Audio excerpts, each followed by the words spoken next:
Alright America, this is just another Black conservative video. In this video, we'll be going over Black history and history that was not taught in the books. We will also be going over how the Democrats led to the destruction of the Black communities across America. The Civil Rights Movement was the greatest time in Black history because Black man, woman, and child stood together to fight injustice in this country. That fight not only changed America and American politics forever, but it also changed the world as well. And we Black people did it with Black strength. But the Civil Rights Movement came to an end the very same way the Black Panther movement came to an end, by the government. After decades of racist policies like the Black Codes during the Jim Crow era, Democrats changed up their strategy, because if they didn't, they would have been wiped out because we Black people were Republicans back then. The Democrats went from oppressing us directly with their laws to acting like our lords and saviors and oppressing us indirectly with their laws. Remember that Democrats are the masters of cause and effect. The Democrats ended the Civil Rights Movement with the war on poverty. Granted, you had a majority of the Black population and some white communities as well in poverty. But the welfare program in the 60s did something very terrible. It broke up the Black family unit. It gave way to the white hippie movement. The white hippies are the weird white liberals that we see today. And when it comes to the Black community, we lost our hearts and strength because Black man, woman, and child wasn't unified anymore. Black man fought Black woman and the child watched. The child grew up and did the same thing as the parents did. That's why we see relationship issues in our communities today. In the Black community today, you will often hear Black men saying bitches ain't shit. And Black women say niggas ain't shit.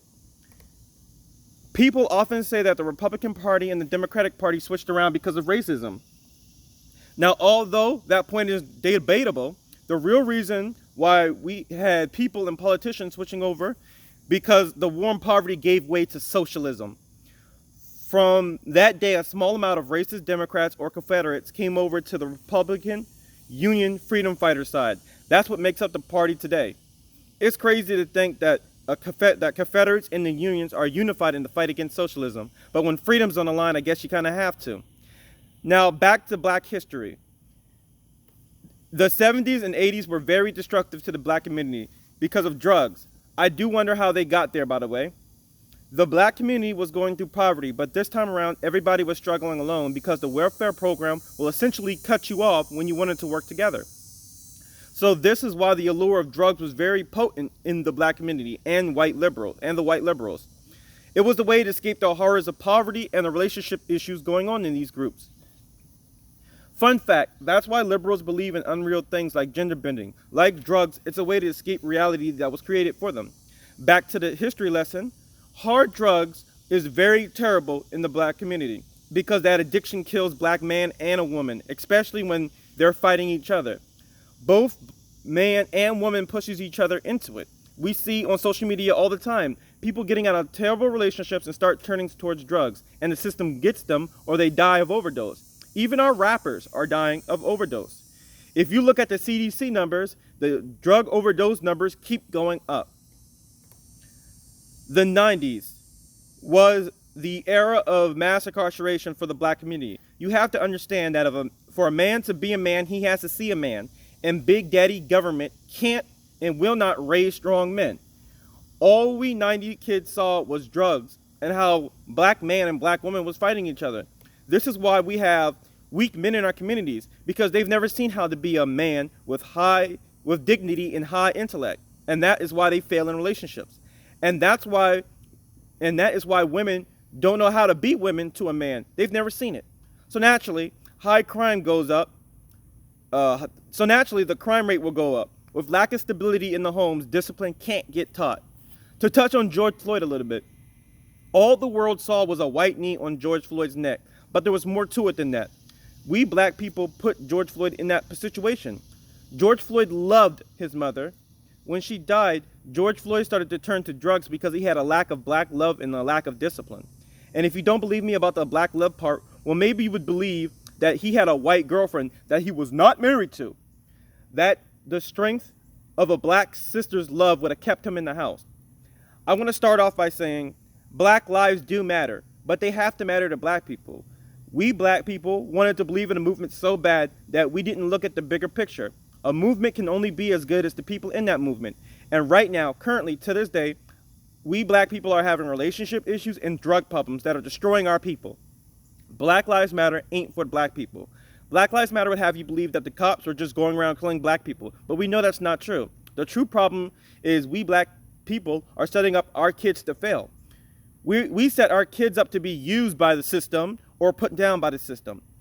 All Black Lives Matter does is cast illusions over closed-minded people.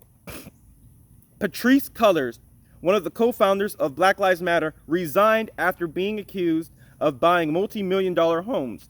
So the self-proclaimed Marxist using capitalism, it's fucking ridiculous.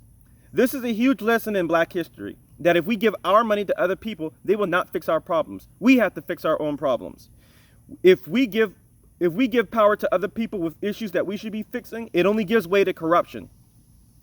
The Democrats are like Patrisse Cullors. They act like heroes and leaders, but all they want is power. Every black American needs to understand that the Democrats are the party of poverty. They get their power through poverty.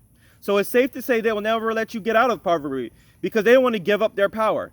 For decades, the Democrats have been using the same song and dance, all in the pursuit of power. Here are a few examples. War on poverty. Man no longer in a relationship. Open borders, seeking asylum. Then the drugs come through the border and end up in the black communities and more dead black Americans. More stimmy, then inflation happens. Raise the taxes on anybody making $400,000 a year, and then everyone's surprised when the rent goes up and the prices go up. It's time to wake up and look at that Democratic shit. I'm a black conservative because I'm a strong believer in freedom. The fight of racism is long over. We beat that in the civil rights movement. There are no laws on the books today. There are no racist laws on the books today. The true fight right now in America is freedom versus democratic socialism. I'm a black conservative because I've been in the black communities.